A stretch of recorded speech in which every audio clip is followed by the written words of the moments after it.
Naik music entertainment की तरफ से हम सारे कलाकार उपस्थित हुए हैं। थोड़ी खुशी की बात है कि काजू भैया के माध्यम से हम लोग के कुछ गाने सुनने के लिए मौका मिला। बस टाइम तो ना भैया, थोड़ा सा ही टाइम नहीं, अगर जो भी एक दो गीत सब के सुना थे, अगर अच्छा लगे तो भाई का आशीर्वाद दें और हमारे जितने भी इंस्ट्रूमेंटल कलाकार हैं सभी को हम सिंगर अनीश राज हाथ जोड़ के भैया लोग के गोड़ छूटे गोड़ लगाता ही चलिए थोड़ा सा 2 लाइन माइक वंदना होगा सीधा सीधा।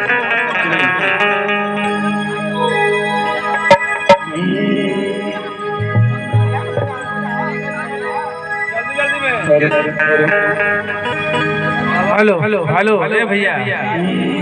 खालिद भैया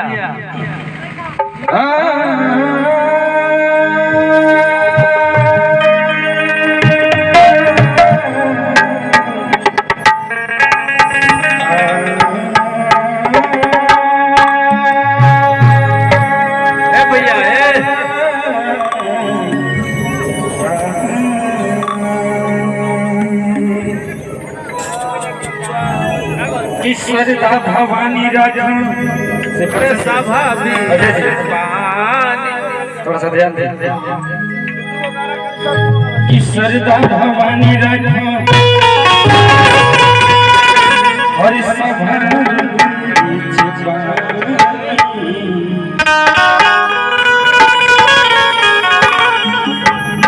कि दोनों हाथ जोड़ करे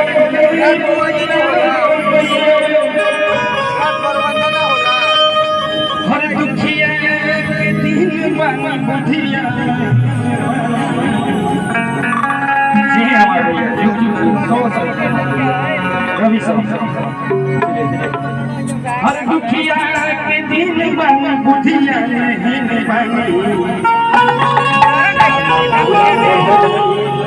और हैया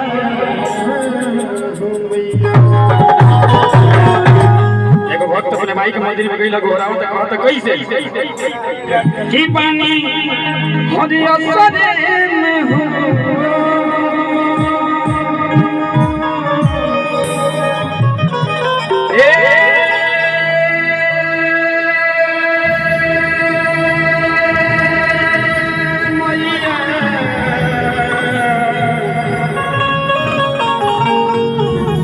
मैया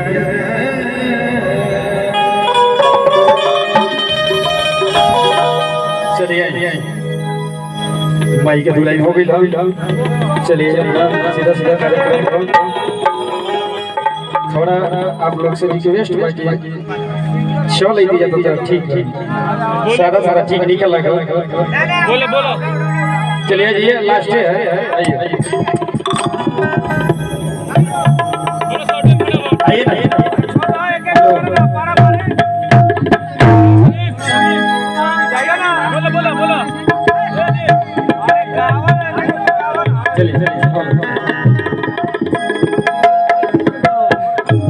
हेलो मम्मी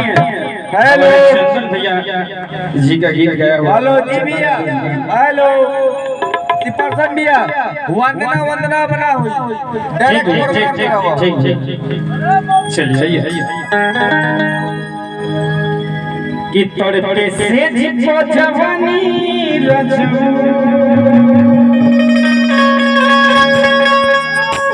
एक जना के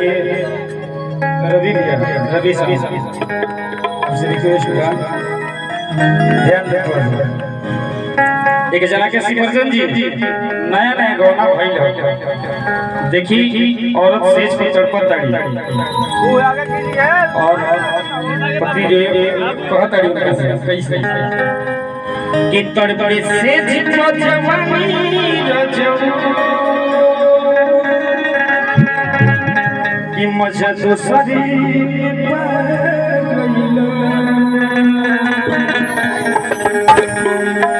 औरत तड़पता कहता कैसे कि तड़पे से जवानी रजो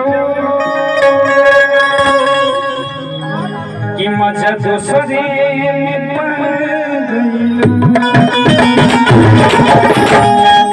कि हमारा लागत यही सब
कैसे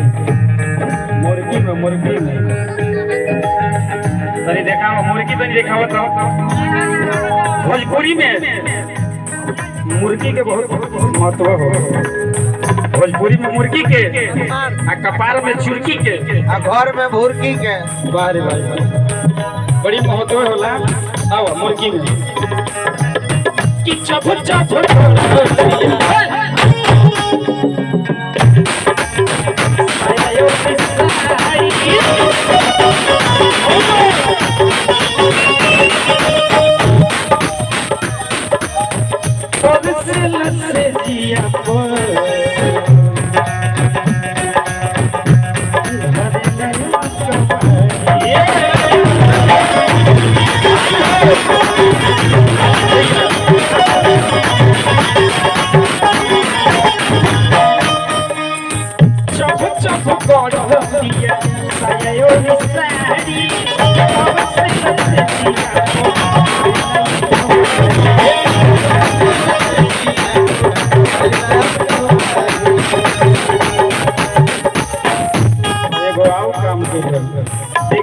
जाते समय क्रिया भी उठैले कसम भी खैले लेकिन भुला गई हमारा बात के थोड़ा सा भी उनका याद नहीं किया। माँ पर हाथ धर के क्रिया खैले कहते हैं कैसे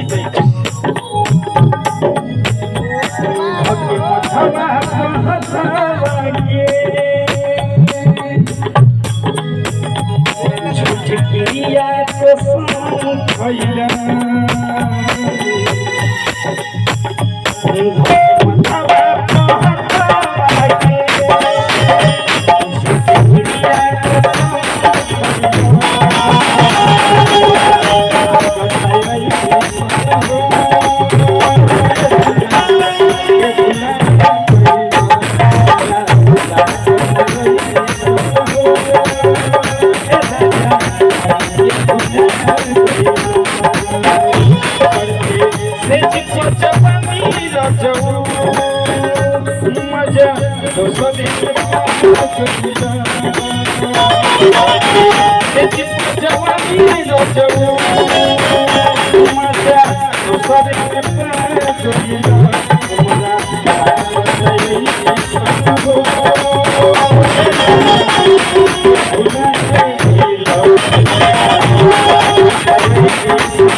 Thank you.